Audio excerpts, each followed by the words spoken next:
Sejak reformasi di tahun 98, belum ada satu presiden pun yang berani mengusik warga Cendana.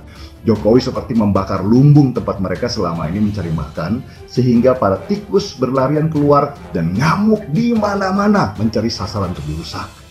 Dan pada akhirnya, Jokowi berhasil mengidentifikasi masalah. Dia tahu kalau ormas-ormas yang berbaju agama ini adalah bagian dari tangan-tangan mafia yang selama ini dia berantas. Bahwa jika Tommy Soeharto dan juga pihak yang dipanggil tidak mau datang untuk memenuhi kewajiban penyelesaian hak tagih negara, maka mereka ini akan melakukan tindakan hukum terhadap Tommy dan kawan-kawan. Tommy Soeharto ini adalah ketua umum dari Partai Berkarya, guys. Sebagai ketua umum partai, bukankah dia harusnya memberikan contoh dan juga teladan bagi para pengikutnya? Di rejim Jokowi, ini giliran Cendana yang dihajar habis-habisan oleh pemerintahan Jokowi saat ini. Coba bayangkan saja, aset negara kita telah dikuasai selama puluhan tahun dan mereka ini tidak pernah menyetor sama sekali ke kas negara, yang mana hal itu sudah diatur baik dalam peraturan pemerintahan maupun peraturan undang-undang yang telah ada. Nah, saya kok jadi bertanya-tanya, apakah dikira yang jadi presiden itu masih Soeharto? Republik Indonesia tadinya nggak punya neraca. Jadi barang milik negara pun tidak diadministrasikan, tidak direkod. Kita asal bangun, waktu Pak Harto 30 tahun bangun banyak sekali, nggak ada pembukuannya. Trah Cendana, pengemplang dana BLBI diburu negara. Pada akhir 1997 dan awal 1998, pemerintah mengeluarkan Bantuan Likuiditas Bank Indonesia atau BLBI. Dana itu merupakan dana darurat yang diunitkan dan disuntikan oleh pemerintah bagi bank-bank yang akan ditutup.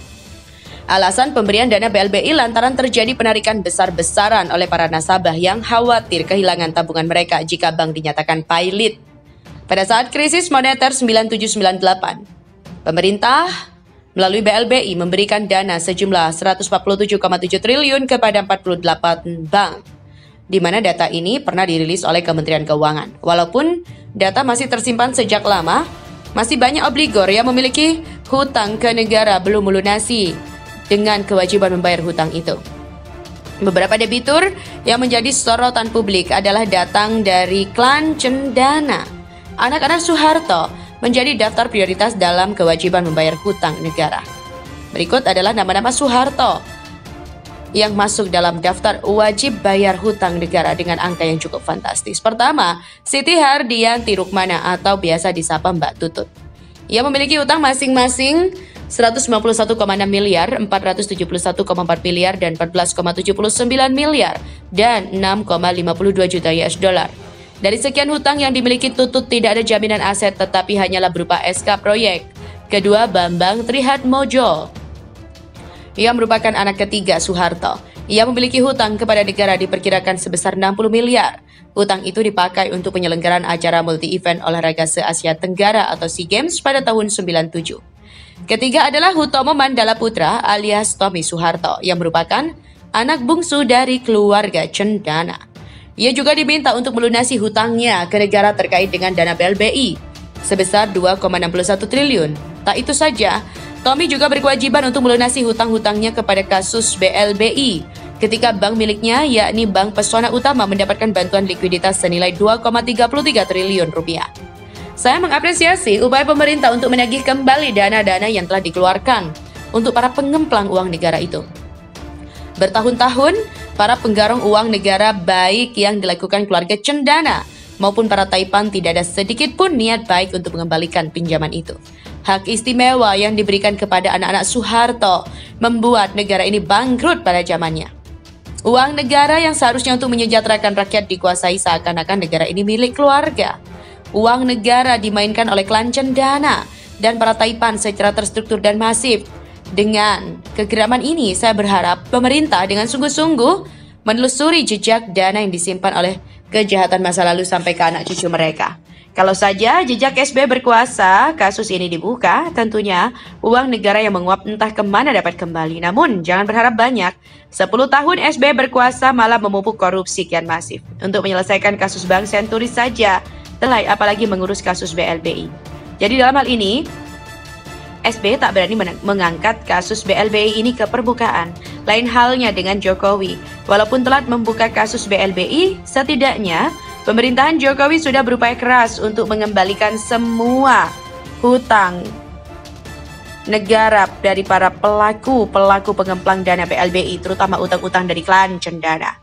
Presiden Jokowi pun juga telah membentuk satuan tugas BLBI yang bertujuan untuk melaksanakan penanganan penyelesaian serta pemulihan hak negara yang didapat dari dana BLBI secara efektif dan juga efisien. Pembentukan Satgas ini juga tertuang dalam Kepres nomor 6 tahun 2021. Coba bayangkan, jika terkumpul dana dari utang keluarga Cendana, berapa nasi bungkus yang bisa dibeli? Berapa bulan bisa mengadakan demo berjilid-jilid dan... Jadi, siap-siap ya, akhirnya kadrun ini akan bangkrut. Tetapi yang namanya keluarga Cendana, harta warisan tidak akan habis hingga 7 turunan. Pemerintah harus antisipasi jika harta kekayaan keluarga Cendana diusik. Khususnya bagi para aparat keamanan harus tetap waspada dengan kemarahan keluarga Cendana. Memakai preman-preman berjubah agama untuk melakukan aksi demo. Klan Cendana akan terus memproteksi harta kekayaan mereka supaya tidak kembali ke negara. Propaganda melawan terhadap pemerintah dan Jokowi akan dihembuskan. Padahal jika saja semua rakyat cerdas, tujuan Jokowi dan pemerintahannya menagih hutang-hutang para debitur yang tak bertanggung jawab adalah baik dan juga mulia. Jokowi ingin uang rakyat yang mengendap di rekening mereka itu kembali kepada rakyat. Sudah cukuplah kita ditindas oleh rezim Orde Baru yang membuat banyak rakyat miskin tambah melarat dan membuat orang kaya makin melimpah kekayaannya. Kita doakan ya, semoga pemerintah bisa menarik kembali semua hutang para pengemplang dana BLBI. Selain itu, kekayaan yang didapat dari proyek bernilai fantastis hingga bermain culas dengan praktek monopoli pun harus ditarik hartanya. Hanya di zaman Orde Baru, keluarga Cendana bisa menjadi pengusaha kaya raya. Hanya di klan Cendana meminjam hutang tanpa jaminan aset dan hanya cukup dengan SK proyek. Itu pun dengan memakai nama besar ayahnya. Maka dana akan keluar dengan cepat. Demikian kira-kira.